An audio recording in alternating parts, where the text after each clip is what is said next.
యోహాను సువార్త 17వ అధ్యాయము 18వ వచనం నుండి 18వ అధ్యాయము 1వ వచనం వరకు. నీవు నన్ను లోకమునకు పంపిన ప్రకారము నేనును వారిని లోకమునకు పంపితిని. వారును సత్యమందు ప్రతిష్ఠ చేయబడినట్లు వారి కొరకే నన్ను ప్రతిష్ఠ చేసుకొనుచున్నాను. మరియు నీవు నన్ను పంపితివని లోకము నమ్మునట్లు తండ్రి నాయందు నీవును నీయందు నేనును ఉన్నలాగున వారును మన యందు ఏకమై ఉండవలెనని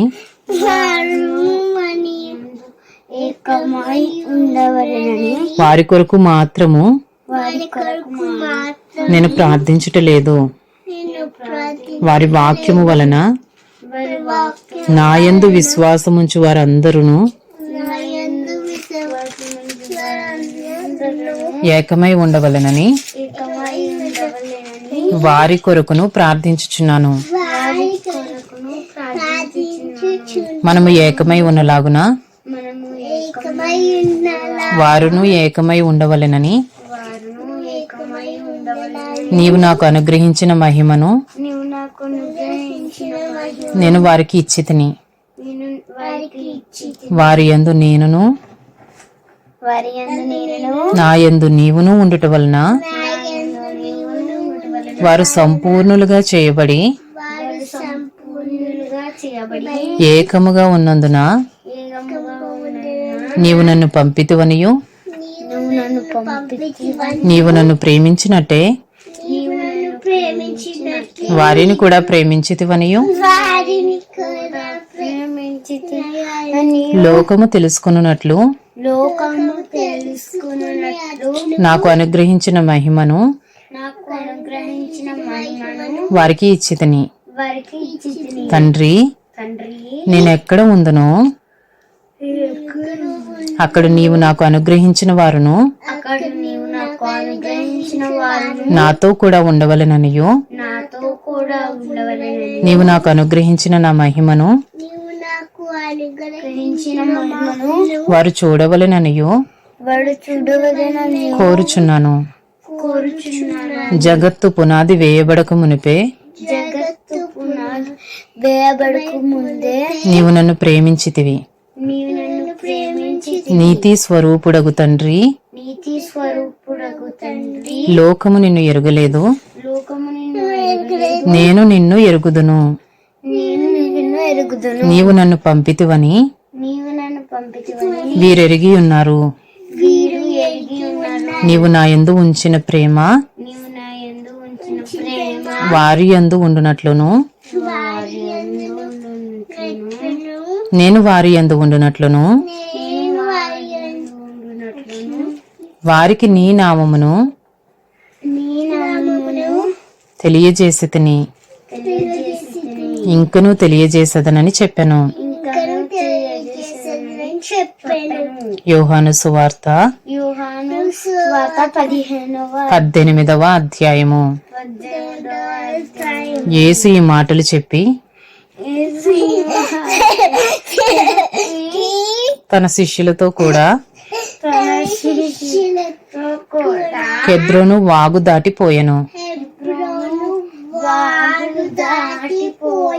అక్కడ తన శిష్యులతో కూడా అక్కడ ఒక తోట ఉండెను. దానిలోకి ఆయన తన శిష్యులతో కూడా వెళ్ళెను. యోహాను సువార్త 18వ అధ్యాయము 2వ వచనము నుండి 18వ అధ్యాయము 11వ వచనము వరకు. యేసు తన శిష్యులతో పలుమారు అక్కడికి వెళ్ళుచుండువాడు గనుక అక్కడకు వెళ్ళుచున్నాను గనుక ఆయనను అప్పగించు యూదాకును ఆ స్థలము తెలిసియుండెను. కావున యూదా సైనికులను ప్రధాన యాజకులను పరిసయ్యులు పంపిన బంట్రౌతులను వెంటబెట్టుకుని దివిటీలతోనూ దీపములతోనూ ఆయుధములతోనూ అక్కడికి వచ్చెను. యేసు తనకు సంభవింపబోవునవన్నీయు ఎరిగినవాడై వారి యొద్దకు వెళ్లి మీరెవరిని వెతుకుచున్నారని వారిని అడిగెను. వారు నజరేయుడైన యేసునని ఆయనకు ఉత్తరమియగా యేసు ఆయనను నేనే అని వారితో చెప్పెను. ఆయనను అప్పగించిన యోదాయు వారి యొద్ద నిలుచుండెను. ఆయన నేనే ఆయననని వారితో చెప్పగా వారందరూ సాష్టాంగ నమస్కారం చేసెను. వారు వెనుకకు తగ్గి నేల మీద పడిరి.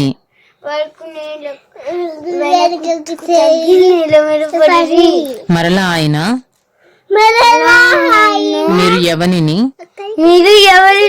వెతుకుచున్నారని వారిని అడిగెను. అందుకు వారు నజరేయుడైన యేసునని చెప్పగా యేసు వారితో నేనే ఆయననని మీతో చెప్పితిని గనుక మీరు నన్ను వెదకుచున్న ఎడల వీరిని పోనీయుడని చెప్పెను. నీవు నాకు అనుగ్రహించిన వారిలో ఒకనినైనను నేను పోగొట్టుకొనలేదని ఆయన చెప్పిన మాట నెరవేరునట్లు ఇలాగు చెప్పెను. సీమోను పేతురునొద్ద కత్తియుండినందున అతడు దానిని దూసి ప్రధాన యాజకుని దాసుని కొట్టి అతని కుడి చెవి తెగ నరికెను. ఆ దాసుని పేరు మల్కు. యేసు కత్తి వరలో ఉంచుము, తండ్రి నాకు అనుగ్రహించిన గిన్నెలోనిది